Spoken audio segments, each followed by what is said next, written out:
de raisons. Voilà, alors comment ça se manifeste en clinique, hein? Donc ça, vous n'avez jamais vu de patient encore, je pense, en P2, mais ça va pas tarder. Donc c'est des patients qui peuvent être complètement asymptomatiques, hein, comme vous et moi, enfin j'espère en tout cas, ou au contraire extrêmement malades et qui peuvent plus bouger, qui sont au fond de leur lit et qui peuvent rien faire d'autre. Et l'évolution de la maladie, elle peut être très variable, elle peut être très lente, hein, sur des années, ou au contraire très aiguë, en une semaine, elle peut tuer le patient. Donc vous voyez, c'est quelque chose de très très hétérogène en fonction des anomalies moléculaires qui sont responsables de la prolifération.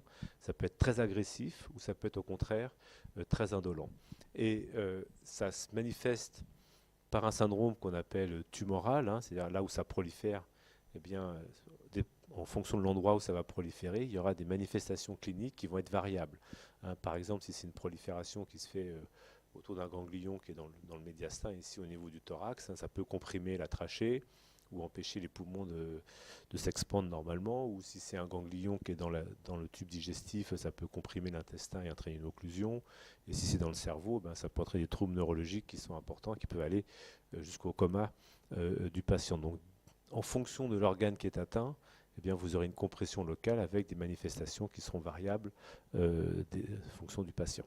Et puis, il y a ce qu'on appelle des manifestations systémiques, hein, c'est-à-dire que ces lymphocytes qui prolifèrent, ils vont entraîner des réponses immunitaires dans l'organisme contre cette prolifération tumorale, et eux-mêmes, ils peuvent fabriquer des produits qui vont donner de la fièvre, qui peuvent être des sueurs nocturnes, une perte de poids, une anorexie, enfin plein de symptômes qui sont associés à la production de médiateurs par ces lymphocytes pathologiques. Et donc là aussi, la clinique elle va être très variable, hein.